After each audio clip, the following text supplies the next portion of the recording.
Today I'm going to be telling the story of my unmedicated home birth turned hospital birth. This is Wiley. He is my 6-month-old IVF baby boy. My husband and I struggled with 2.5 years of infertility before we eventually ended up going the IVF route. So when it came to my pregnancy was pretty much the textbook pregnancy. We had no complications the entire time. Everything looked great. Wiley was always ahead of schedule. At a week before labor. At 40 weeks exactly, I went to my midwife's office and she wanted to do a membrane sweep. I was able to be stretched from 1 centimeter to 4 centimeters, which was very painful for me. The next pregnancy, I will not be doing a membrane sweep because I do feel like it caused most of my back labor that I experienced that I will be getting into later in the video.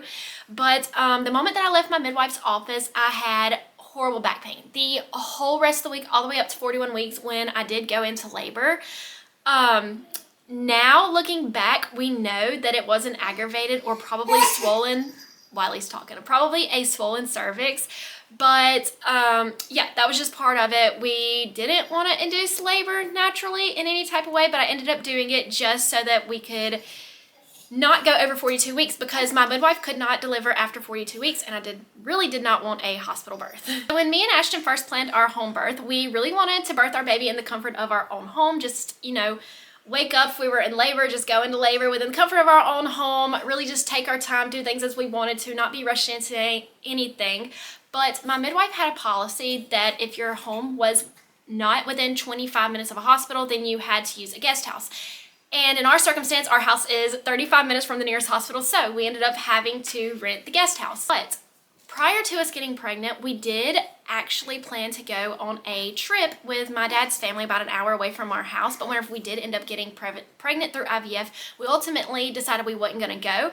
But up until recently, whenever I was almost at my due date, he was like, you know what? My dad and them still going. They're going to the cabin on the lake. I think that we might just go and I'm just going to relax the whole time. And it's only an hour away. If I go into labor, I'll just pack up my stuff and come on home, right? The very night I went into labor, we were an hour away from our house, of course, on the lake. We were fishing. I was actually having a fantastic day. If you ever hear somebody talking about how they have a great day with lots of energy the day before they go into labor, that's exactly what I had. The day before I went into labor, I had so much energy, the most energy I had my entire pregnancy. It was just a great day. 2 a.m. that morning, I woke up having like very, very intense back pain. But I didn't think of anything of it because I was also having really bad back pain from the moment that I had my membrane sweep, and the day before it just kind of got a little better. So I got up, and the entire week before I went into labor, whenever I was having the back pain from the membrane sweep, I could just get into a hot bath and everything would get better.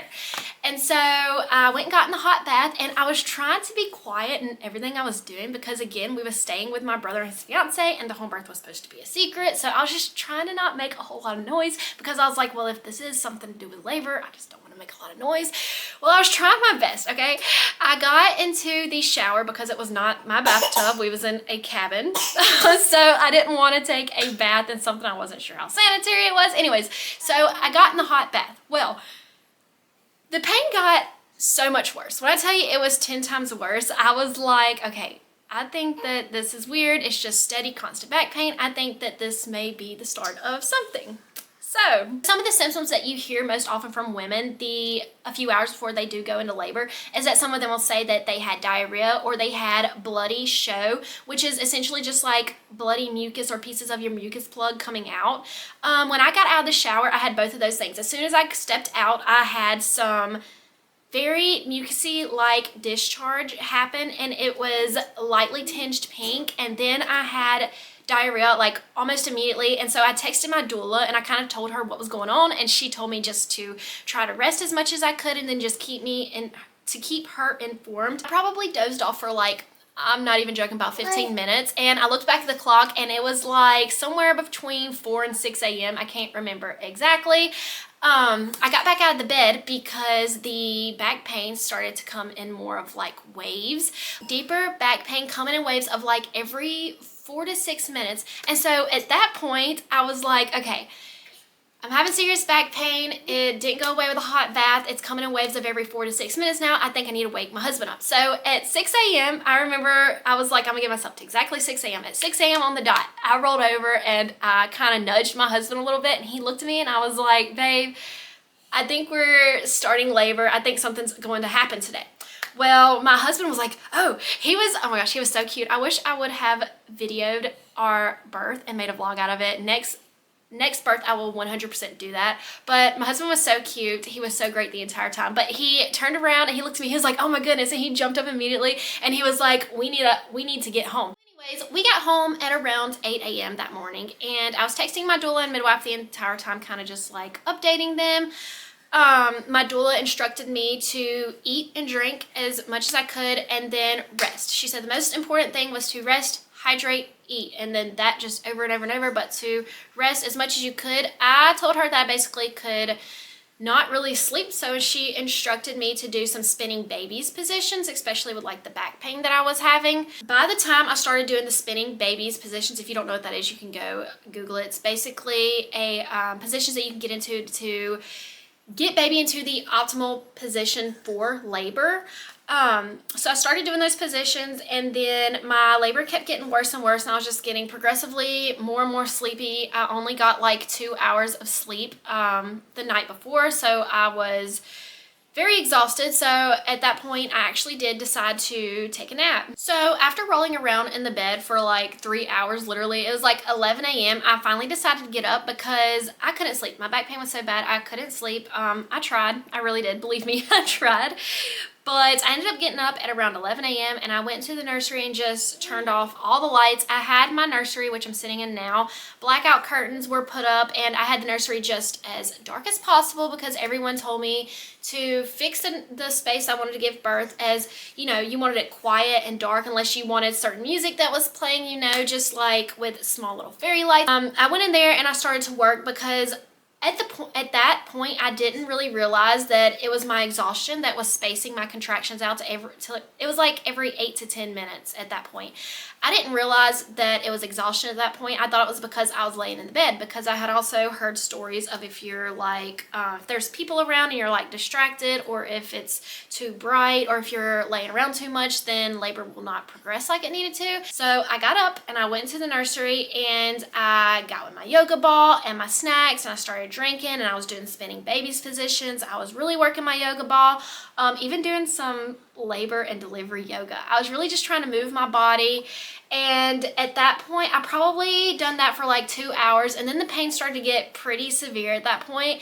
And I texted my doula again, let her know where I was, but I told her that my contractions just kept spacing out. They went from every 5 to 6 minutes to every 8 to 10 minutes to like almost 20 minutes apart at that time. I call them contractions, which they were contractions then, but I didn't really realize what they was. It was just like very bad waves of deep back pain. If you don't know what a TENS unit is, you can also look into that. But you basically put the pads on your back, and it sends little electrical like vibrating pulses into your back, and it's supposed to help with labor. In my case, I didn't really feel like it was helping. It wasn't really a distraction for me. I felt like it was kind of adding to my pain. I really didn't like the TENS unit. Some people do like the TENS unit. Anyways, I hooked it up. Also got my heating pad, everything. Put it on the very bottom, like near my tailbone down there, the heating pad, and I hooked up those, and I tried everything. And I finally just ripped the TENS unit off, and I was like, I can't take this. My back's hurting so much. I'm just gonna try to take a nap. Did lay down and go to sleep for like 20 minutes, okay? It was like 20 minutes, and then I woke back up and contractions were gone. Anyways, texted my doula, updated, apologized, said, I'm not sure what's going on, but I don't have contractions anymore. I will update you later. And she basically said, no, what I think is going on is I think that your body is so exhausted from only having 2 hours of sleep that I think that your body just needs rest. So what did I do with my time of not having any back pain whatsoever? I went to sleep. After about 2 hours of the best sleep I had my entire life, at exactly midnight on day 2 of what was going to be the day that baby Wiley was born, I woke up with the same type of pain that I sort of woke up with from day 1. And so I was like, oh yay, maybe something's happening. Well, I couldn't sleep anymore, so I got up and I went to the nursery and I started working on my yoga ball. I was doing the spinning babies positions. I was working on the yoga ball. Basically what I did for like 3 to 4 hours was snack, hydrate, and rest. And I would probably say that my pain at that point was probably like a 5 or 6 out of 10. It was definitely doable. I couldn't sleep through it, but it was doable. Once again, I was getting pretty exhausted. I fell asleep somewhere between 4 and 6 a.m. And at 6 a.m., I woke up with some of the worst back pain I felt my entire life. I would honestly say the pain that I felt at 6 a.m. was probably some of the worst pain I felt the entire labor. But I texted my doula around 6 a.m. and I was like, I'm in very bad back pain. I said it's in between contractions, and it wouldn't go away in between contractions is what I'm trying to say. And I thought that was odd. That was nothing like I had read from any of the birth, stories or anything I had watched. I never saw somebody talking about that. She basically said, how far apart are the waves? And I was like, well, they're about every 5-6 minutes. And she was like, whenever they're about every 3 minutes is whenever I would like to come over, which is when I wanted her to come over, because I didn't want anybody in my birth space until I was in active labor. I wanted it to be me and my husband, and then the doula come over during active labor, which is 3 minutes or less. So that's exactly what I wanted. And I was like, okay, so what should I do? She said, get in the shower and do some spinning babies positions and tell me what happens. I was in a lot of pain. I really just wanted to be like, just come on over. But when she said that, I was like, you know what? Okay, I'm going to do this. This is what I wanted. So I got up. And me and my husband started doing some spinning babies positions, and then I got into the shower. And when I got out of the shower, I guess I was getting so exhausted, my waves started to space out to every 20 minutes. I texted my doula and I was like, look, I'm miserable. I need you to come over. The pain's not going away. I can't stand up. I'm bending over the couch at this point just to get some sort of relief on my back, because my back felt like I had been crushed by a bus, basically. So my doula was like, that's weird. Maybe the baby's in a weird position. I'm going to head on over. Even though I wasn't in active labor like I wanted her to come over at, I said, come on over. So she got to my house at about 9 a.m. And when I tell y'all, I could not stand up hardly. I was on the couch with my butt up in the air and my face down in a pillow, because that was the only way I could feel relief. So she put me down. She put my butt in the air and my face down, and we done shake the apple tree with the rebozo. She put the rebozo. If you don't know what rebozo is, it looks like a giant scarf or blanket. She put me upside down, just kind of shook a little bit, did the shake the apple tree, and then we rolled over and we done tons of more spinning babies positions. I don't remember what the specific one was called that helped the best, but I was kind of laying on my side on the couch, and I threw my leg over and she held onto the weight of it and kind of turned my back and hips a little bit. Almost immediately that she'd done the positions while she was at my house, my contractions at the time went from every 20 minutes to, I'm not even joking, 3 minutes. She basically put me in active labor. So she did all she could do. And she said, they're every 3 minutes. I'm going to go home. She's going to go home and get ready. And you tell me where you are by the time I get home. We're going to text and we'll figure it out. And if you're still in active labor, we're going to text the midwife and go over to the birth house where I was going to be having the baby. Okay, baby was getting a little fussy. I had to put him on the floor to crawl around a little bit. So my midwife called at 11 a.m. and I could not talk at that point. So my husband answered the phone for me and I could hear them talking, and my husband was like, okay, yeah, she's not talking very much. My midwife wanted to talk to me, but I couldn't talk. I said, no, bring her in, get the snack boxes, get your emergency hospital supplies, get your home birth supplies that we got, pack it up and just bring it in. Well, we already had everything packed up and ready to go. So literally I just grabbed my water bottle and my snack box and we got in the truck, and then we started off towards the guest house. On the way to the midwife's guest house where I was supposed to have the child, I could not sit on my butt. So I was actually bent over the passenger seat, again, trying to get the pressure off my back. We arrived to the midwife's house, and how the guest house is set up is it's basically a building, like an office building, and this end of the house is the midwife's office where patients come in, and then the other end of the house is blocked off. It's a whole separate, kind of like a condo or an apartment. So we were instructed to come into the midwife's office, not go straight to the guest house, because she wanted to check my dilation. So I eventually got into the office after hobbling in there, and all the other patients were staring at me, but it was funny. I know they could tell I was in labor. I was just not having it. I was in a robe with a diaper. That's what I was wearing. And my husband, as we was getting out of the truck, he was like, "Are you gonna take the diaper off or the robe?" And I was like, "No, this is what I'm wearing, and when my water breaks, I don't want to get nowhere. This is what I'm wearing. I don't care who's looking." The robe wasn't even pulled all the way over me, but I did have a nursing bra on. And as soon as the midwife assistant shut the door and walked out, I bent over and put my hands on the bed we lay on for her to check my dilation. Put my hands on the bed, and my water immediately broke. I felt a pop and kind of like a rush of fluid, but it felt weird. It didn't feel like I was expecting my water breaking to feel. I imagined just like it feeling just like water coming out. But instead, it felt chunky. I stood up and I was like, I told my husband, I was like, "I think my water broke. I think that's what just happened." And he pulled back my diaper and looked, and he said, "Yeah, your water broke." And I was like, yeah. Like, what's it look like? And he was like, "It's green."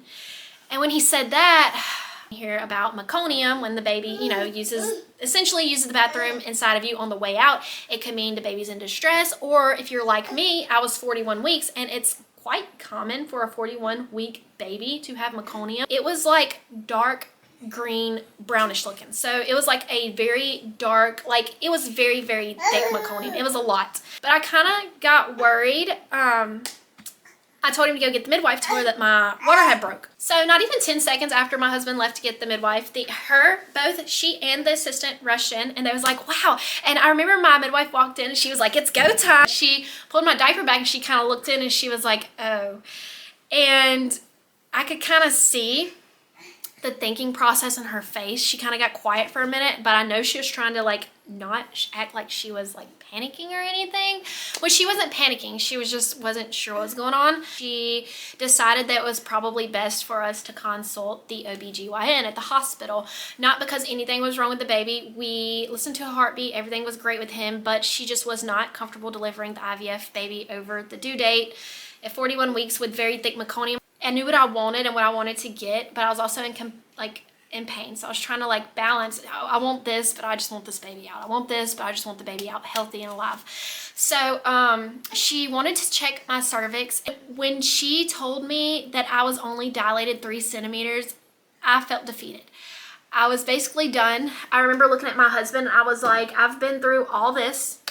I feel like I'm not progressing. I'm hurting constantly. I'm in so much pain. And my midwife told me that the next step was a hospital birth. That was another moment that I felt defeated also, because I also felt like I went through the couple nights without sleep. I had done all that I did the past 2 days, to have a nice, happy, and comforting home birth. But now the answer was a hospital. I really was defeated, but I was also in the mindset of not anxious, but just a little bit of worry. I did have an emergency hospital birth plan set out for if I did transfer to the hospital, which we did. I had that birth plan given to my doula and midwife, and so I gave that to them. So we headed off to hospital, and I was in so much pain. Whenever I was walking out the door, my body started naturally pushing.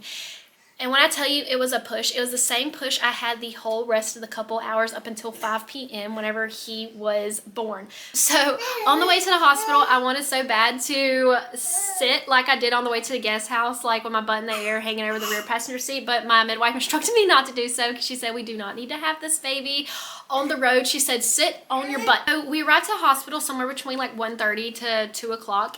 And when we got there, we got out and it was pouring rain at this point. So we was walking in, and I was stopping every few minutes and putting my hands squatting over a car, because my body was trying to push through my, I'm just gonna say it, through my butt. It felt like something was pushing through my butt. We get into the ER and everybody's looking at me because I'm very much apparently in big time labor. Could hardly make it to the check-in section of the ER. And I don't know why they do this to laboring mothers, but I literally was standing there in so much pain, couldn't hardly talk, with my midwife and doula and my husband beside my side. And they was just asking me questions like my name, my birthday, my social security number, my history. And I was just like, dude, I just want to get to the labor room and have my child, okay? And they could very much tell that, so I don't know what they was doing. Anyways, we eventually got through that section with my midwife and husband filling in the answers, but filling in for me because I couldn't really talk that much. But so at that point they put me in a wheelchair and they wheeled me up to the room, and it was about 2 p.m. then. When we got up to our room, we was in the hall about to wheel into our room, and the nurse kind of stopped me and she was like, hey, you have to choose 2 of these people to be in the room with you. And I was like, in my head, I was like, oh no, here we are. We're already getting, the reason I didn't want a hospital birth is because I wanted to do things my own way. My body knows what it's doing. I want my birth to go how I want it. I don't want somebody telling me what I can and can't do with my birth. And, you know, we was in a birthing suite, a nice sized room. I don't care who looks like they're about to get in the way. I wanted who I wanted in my birthing space, okay? And so I just kind of gave the nurse a look, and I guess my midwife she jumped in at that point, and they were great advocates. They really did help me get the birth I wanted with no question and no involvement from the nurses at all. After that point, she kind of told the nurse, she said, well, she's got a midwife, a doula, she's got a husband, she's got a mom on the way. She said that's who's being part of her birth plan. And the nurse was I don't really know what else went on between them, because at that point I was still just like trying to concentrate on contractions. And the nurse had to put the IV in me like 4 or 5 times because she couldn't get it in my arm because she said my veins were small. And she was like, I'm so sorry. She was so upset about it. And honestly, when you're in labor, I didn't even hardly feel all the IV tries they were doing. I was just like, I don't even care. It's a nice distraction at this point. I got into the bed and I was trying to work through contractions again. And what was nice about this hospital was my midwife was familiar with them. They brought me a peanut ball. They brought me a squat bar, which attaches to the top of the bed, kind of shaped like this. And you hold onto it and you can squat on top of the bed to get the baby out. And I will actually attach a picture of that. You can hold onto the bar and squat the baby out if you don't want to have your baby on the back. The nursing staff there was amazing. I got my birth exactly like I liked it, with only the people that were needed were in the room. The room was not hectic at all. It was more peaceful. I could listen to whatever I wanted to.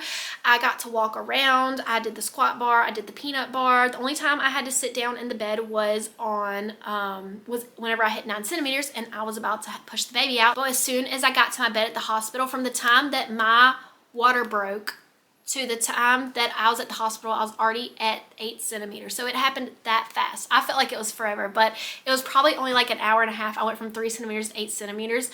And so whenever I got to hospital and I felt defeated, like I originally told you guys, I did ask for the epidural, or I wouldn't ask for it, but they asked it, I wanted it, and I was immediately like, yeah. Because I thought I was still at 3 centimeters. They checked me, told me I was at 8 centimeters, and my doula was like, no, you've got this. You're almost there. You're going to push this baby out unmedicated, which I'm so glad she done that, because if I didn't have my birthing team and I was just at the hospital for hospital birth, it would have been so much harder for me to achieve my goals and my birth plan like I wanted, because I was in so much pain. I was not going to speak up to anything that people wanted, like choosing the 2 people to be in the delivery room and etc., and letting me walk and stuff. But yeah, at about 3 p.m., baby was born at 5 p.m. At 3 p.m., we started coached pushing, because they decided that baby was coming through the canal and was taking too long to come out. So we started coached pushing, and I kept pushing, and I started to get aggravated at that point. That was great. Whenever I had my doula, she started to step in, and at that point, the nurses were kind of just like at a yelling pushing, and I kind of just told them like, stop. I need a break. I can't do this. I'm tired. I cannot just keep pushing the baby. I feel like the baby's not making any progress. And she was like, he's making progress. And I was like, okay, but I need a break. So the doctor come in at that point, and he looked at me and he looked down at the ground, and I didn't really realize what was going on at this point, but it looked sort of like my doctor was praying, and I didn't really understand why my doctor would be praying, because everything was going fine, I thought of. But come to find out, I didn't realize that my baby was in the canal almost out for 2 hours that I was pushing, and then he was crowned for almost 20 minutes. So my doctor actually thought that we was experiencing some shoulder dystocia, but the fact that I was up and moving around the whole time, flipping positions, bending over on the peanut ball, squatting, it was kind of helping progress him along. Got on my back, spread my legs, and he was just kind of looking, and all of a sudden the baby just like shot out. I will actually describe it as shooting out, because he come out so fast after that. So he come out, doctor grabbed him, and he immediately sat him on my chest, and he had meconium all over him. He was just covered in like a brown-green slime. I actually had a 2nd-degree tear and some uterine prolapsing that come all the way through. The secondary tear was actually funny. I didn't feel a tear. If you're worried about tearing with an unmedicated birth, I didn't feel it whatsoever. When the baby come out, literally the only thing I felt, and this was the most this was the weirdest feeling ever. It felt like my organs kind of just like shifted and dropped. Like my insides kind of felt like when you're riding a tall ride and you just drop, that feeling, that's kind of what it was. Like I lost my breath, like baby come out, and it was just like, whew, like the inside of my stomach felt just like that. My contractions immediately stopped.